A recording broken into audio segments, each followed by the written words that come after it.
And I tell you, for you little mamas out there, you young mamas that are going through, got a bunch of little children vomiting in the carpet,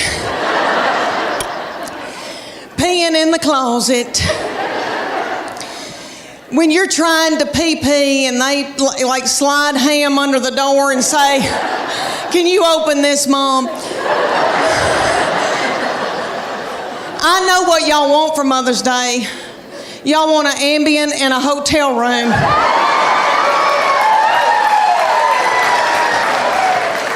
I hope y'all get it. I hope y'all get it. When you get to be my age, and I'm 51 years old, honey, you beg your little children to come home and be up your butthole.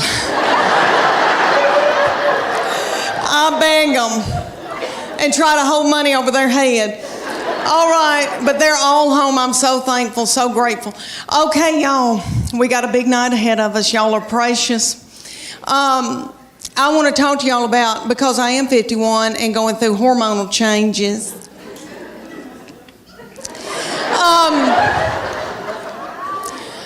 Okay, I am with their daddy, and these children all walked off and left me with him.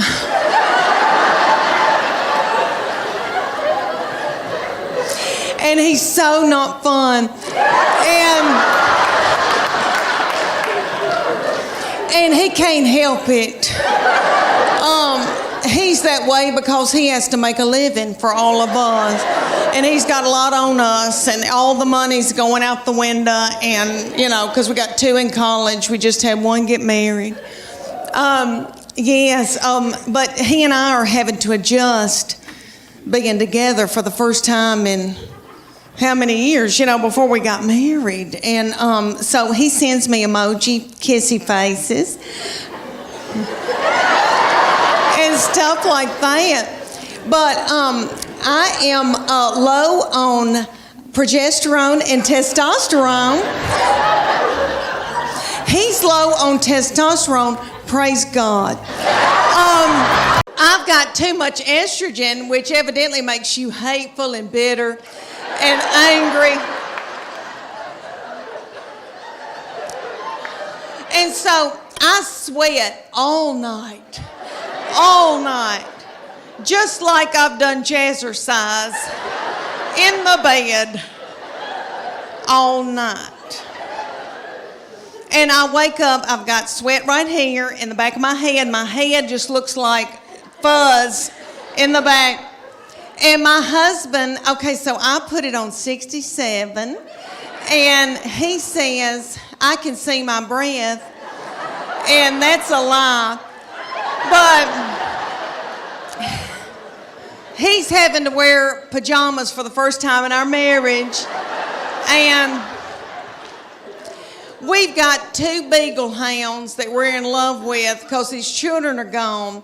And so we've got a big one, and he takes the big beagle and spoons the big beagle at night.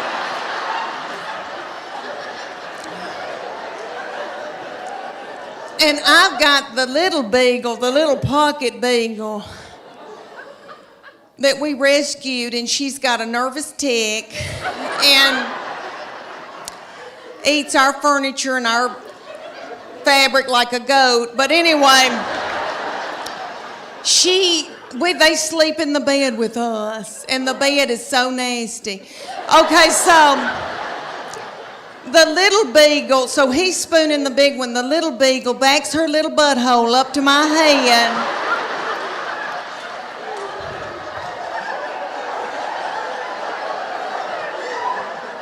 And sleeps up against me all night. I love her. And in the morning, I can hear my husband when he gets up, he's kissing that big beagle and he's going, and I'm so thankful.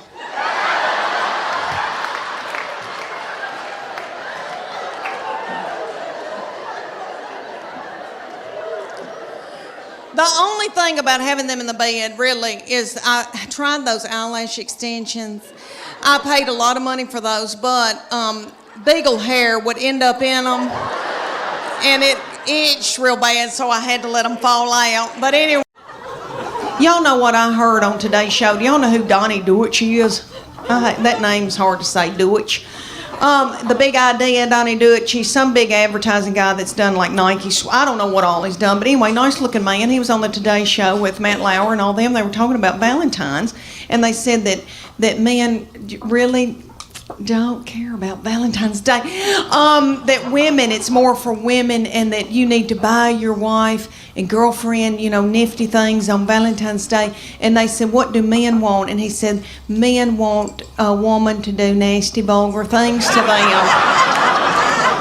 And he said, do a surprise, like dress up in something, an outfit, like a nursing outfit or a French maid. And I thought to myself, Lord, if I've got on a French maid outfit, I know Chuck, he'd say, Leanne, get some spick and span. We're going to fix these baseboards that you hadn't washed the whole time we've lived here.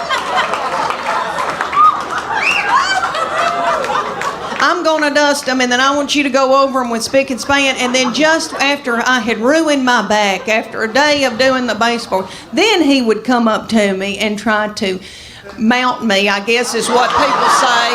Is that nasty? I'm sorry. I don't mean that. I'm sorry. I don't mean that. Well, that's biblical. I'm married.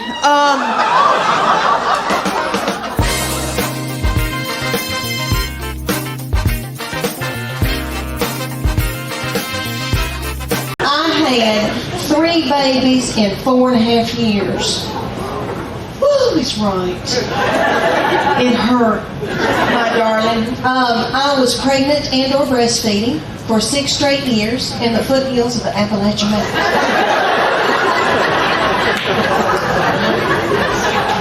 And the mountain people would say to me, don't you know what causes that? And I said, yes, but I needed the money.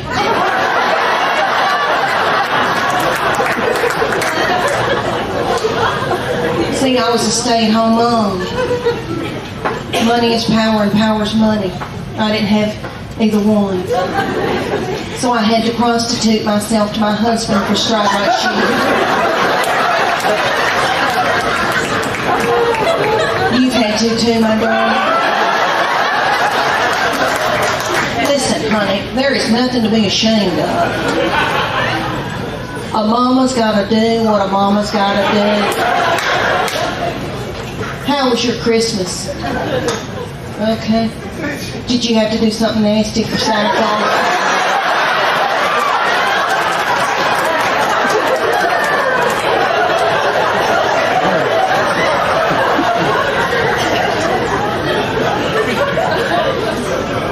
My children got a trampoline.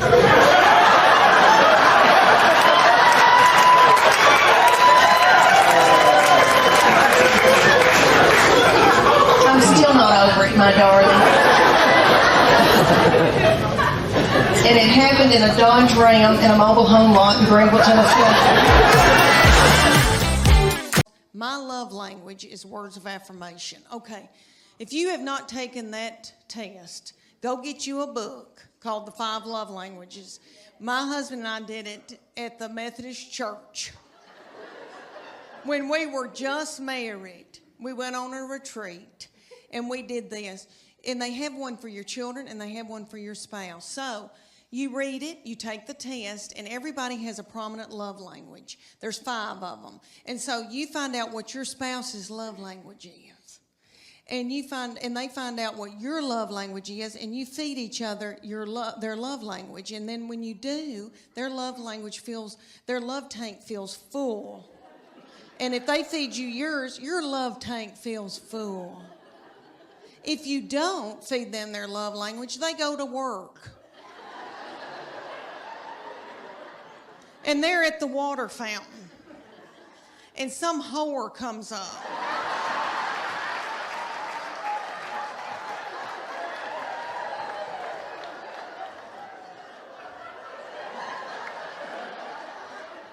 And feeds them their love language. And then they feel a tingle. And then Satan swoops in. Everybody, I think you know where I'm going with that. Okay. So there's 5 love languages. The first one is quality time. You know people that just want you to spend quality time with them, just them, okay. Then there's physical touch. I know you girls think, that's my husband. Physical touch. He's on me like a duck on a June bug. But I'm not talking about that kind of physical touch, the nasty kind. I'm talking about, you know, people that just want to squeeze and they're physical and they want to hold your hand, they want to hug on you, that kind of physical touch. Okay, then there's gifts. And that's my sister. She loves, if you've thought about her, it doesn't have to be expensive. If it's a rose, if it's a card, hers is gifts. She feels love and her love tank is full. Mine is words of affirmation. So all my husband has to say is, Leanne, you look beautiful today. Or Leanne, that Trisha Yearwood's chicken piccata is to die for.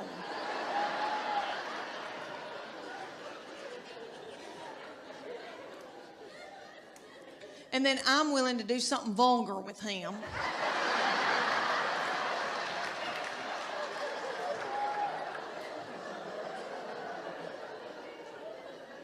And then he gives me money to get my hair highlighted.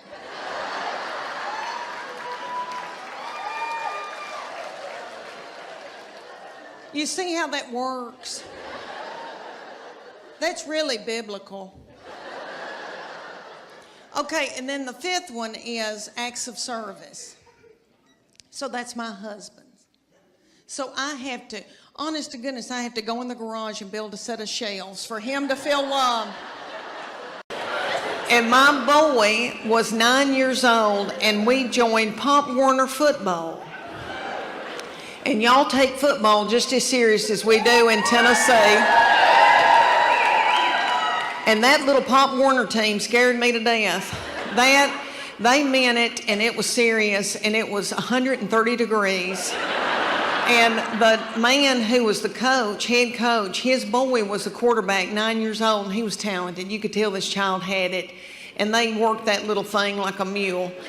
And I bet that boy is somewhere smoking dope somewhere.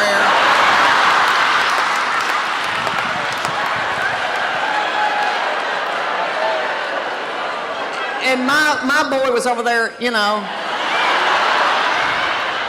talking about the Alamo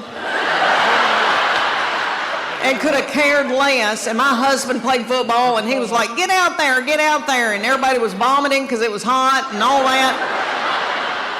And then the team mom drank wild turkey out of the back of her truck.